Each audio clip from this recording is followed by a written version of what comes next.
साथियों नमस्कार, मैं हूं विजय सिंह और आप देख रहे हैं मेरा यूट्यूब चैनल सियासत वाला। पिछले कुछ दिनों से मोदी जी को लेकर, नरेंद्र मोदी जो देश के प्रधानमंत्री हैं, उनको लेकर बहुत तेज चर्चा चल रही थी कि अब इनकी उम्र हो गई है और ये हटाए जाएंगे, इनके जगह पे कोई और नाम आएगा जो प्रधानमंत्री बनेगा देश का। इसको लेकर कई भविष्यवाणियाँ हुई। बड़े बड़े जो ज्योतिषाचार्य हैं, जो भविष्यवाणी करते रहे हैं, उन लोगों ने भी कहा कि 2027 तक तो नहीं रहेंगे। लेकिन अभी का जो माहौल है, बंगाल चुनाव जीतने के बाद ऐसा लग रहा है कि मोदी को हटाने की कोई बात ही नहीं हो रही है। बिल्कुल एकदम सब लोग न्यूट्रल हो गए हैं। सबको ये लग रहा है कि मोदी जी की उपयोगिता अभी भी है और आगे भी रहेगी।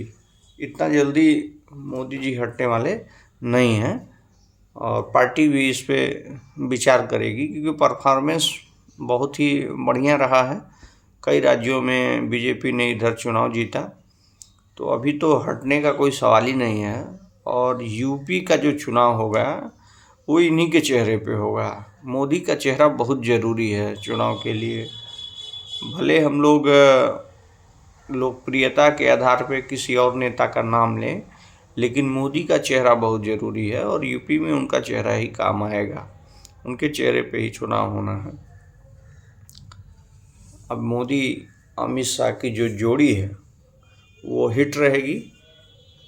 बाकी यूपी को भगवा लैंड कहा जाता है, तो यहाँ योगी आदित्यनाथ चूँकि यहाँ मुख्यमंत्री भी हैं, तो उस हिसाब से तीनों की जो तिकड़ी है वो यहाँ बहुत ज़बरदस्त रहेगी और चुनाव में बहुत कुछ देखने और सीखने को मिलेगा।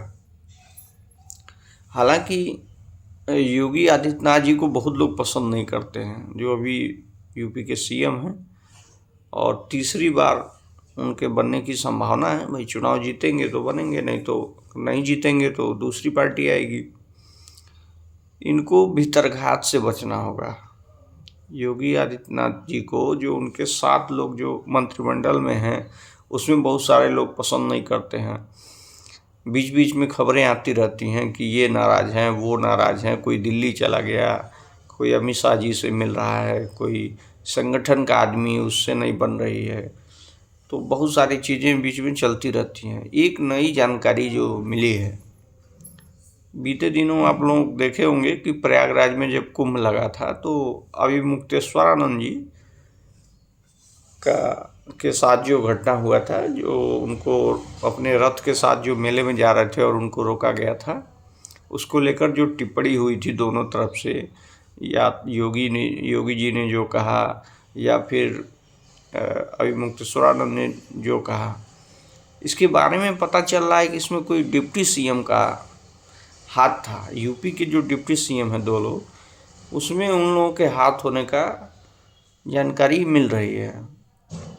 इसमें एक व्यक्ति ने एफआईआर भी करवाया है और उसने दावा किया है कि दोनों लोगों के बीच में फ़ोन से बात हुआ है, अभी मुक्तेश्वरानंद और डिप्टी सीएम, और उनको उकसाया गया है कि और बोलिए, आप योगी के खिलाफ और बोलिए। तो ये जो साजिश है, अगर ये सही है तो ये साजिश बहुत नुकसान करेगी यहाँ पे चुनाव में, क्योंकि विरोधी तो आपके खिलाफ बोलेंगे ही, लड़ेंगे ही। आपके लोग अगर आपके साथ भीतरघात करेंगे तो बहुत नुकसान होगा। इस चीज़ को देखना होगा और हमको लगता है कि अभी ये प्रकरण में अगर सब चीज़ क्लियर हो गया और प्रमाण सहित, तो उसमें कार्रवाई भी होगी। तो ये पता नहीं कि कौन से डिप्टी सीएम हैं जो इस तरह का काम कर रहे थे। ये तो जांच का विषय है, इसमें हम नहीं जाएंगे, लेकिन सुनने में आया है ये कि वहाँ पे उनको उकसाने में लगे थे और वो भी बहुत उल्टा सीधा बोल रहे थे योगी जी को। दोनों तरफ से बातें हो रही थी, टीका टिप्पणी हो रहा था। इससे ब्राह्मण समाज भी बहुत दुखी है। ब्राह्मण समाज इससे बहुत नाराज़ है कि उनके साथ ऐसा हुआ, और जो उनके बटुक थे उनकी चोटियाँ उखाड़ी गईं, तो पुलिस वालों ने अभद्रता की। तो बहुत सारी चीज़ें, समीकरण बहुत तेज़ी से बदल रहे थे। हालांकि मामला ठंडा हो गया है, लेकिन अभी जांच चल रही है इस सारी चीज़ों की कि इसमें कौन क्या है नहीं है। बाकी अखिलेश जी यूपी चुनाव में किसको मंच पे ले आएंगे अपने साथ, ये बड़ी बात है, क्योंकि विपक्षी पार्टियां जिस तरह से हारी हैं, दिल्ली में केजरीवाल जी को देख लीजिए, उधर स्टालिन को देख लीजिए, ममता बनर्जी को देख लीजिए, तो लगातार जो विपक्ष के चेहरे हैं ये सब धराशायी हो रहे हैं। अब इनमें से किस चेहरे को अखिलेश जी यूपी में लेके आएंगे जिससे उनको लाभ होगा।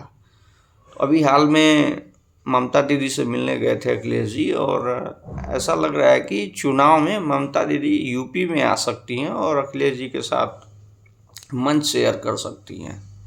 हालांकि कांग्रेस यहाँ पे जो है बंगाल चुनाव के बाद वो सुनने में आ रहा है कि बहुत खुश है। ममता दीदी के हारने से वो बहुत खुश हैं, अंदर अंदर उनको खुशी है इस बात की, क्योंकि ममता दीदी कांग्रेस को इग्नोर कर रही थी और कभी कांग्रेस से ही निकल कर आई थी, और उनके हार पे एक तरह से कांग्रेसी बहुत खुश हैं। तो जब यूपी में ममता दीदी और अखिलेश एक मंच पे आएंगे, तेजस्वी भी आ सकते हैं, तो उस समय कांग्रेस के जो हैं नेता हैं राहुल गांधी, क्या उस समय मंच शेयर करेंगे या नहीं करेंगे, ये सब देखना होगा। और आगे के यूपी चुनाव में क्या होता है, ये सारी चीज़ों पे नज़र रहेगी। धन्यवाद।